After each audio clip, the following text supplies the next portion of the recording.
আমরা লেবার মানুষ বাবু, আমাদের কে পাত্তাই দেবে না। রেল কর্তৃপক্ষের সাথে কথা বলবো, প্ল্যাটফর্মেই তো উঠতে দেয় না।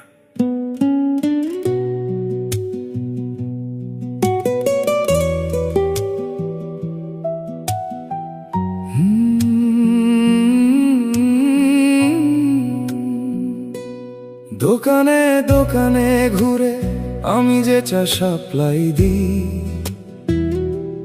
কদিনের এই টেনশনেতে সুগার বেড়ে গেছে ভাই। অনুরোধ করছি শুনুন বাবুরা, যে যেখানে আজ আছে সেফটি ভাবে তাদের জায়গা দিন না নিজেদের কাছে। 3 হাত কি 2.5 হাত, একটুখানি ঠাই দেন, দোহাই আপনাদের গরিবের ওই পেটে লাথি মারবেন না।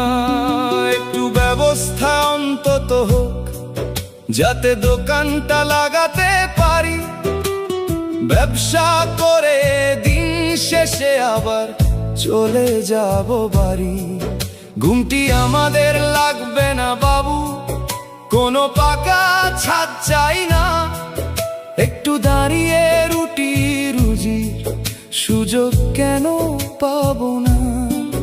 সংসারটা চলবে কিভাবে একটু তো ভেবে দেখুন।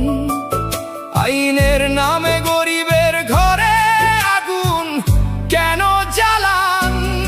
এই দোকান দিয়ে মেটা চলে, বুড়ো মাটা বেঁচে থাকে, আমার সংসার ভাইয়ের ফ্যামিলি সবাই এক হাঁড়িতে খাই। যে দোকানটা যদি কেড়ে নেন, আমরা তবে কি করে বাঁচবো বলুন? তবে কি এবার আমরা চুরির রাস্তায় নামবো?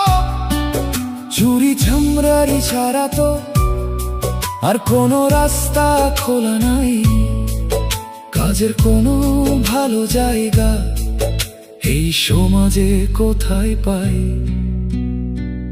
রেলবাবুদের কাছে যাব, আমাদের কে পাত্তা দেবে? বড় বড় বাবুদের কারবার, গরিবের কথা কে বা নেবে? স্টেশনে পা রাখতেই দেয় না, তাড়িয়ে দেয় কুকুরের মতো।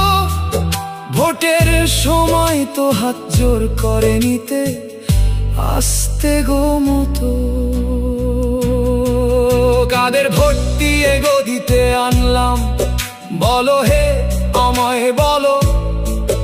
ভালোর জন্য কিছু মানুষ তো ভোটটা দিয়েছিল, আজ প্ল্যাটফর্মে ঠাই নাই, আজ পেটে লাথি মারা চলে। গরিবের এই কান্না কি গো পৌঁছাই না ওপর মহলে? পেটে লাথি মারবেন না, গরিবের পেটে লাথি মারবেন না। জবাব দিতে হবে একদিন, হিসাব দিতে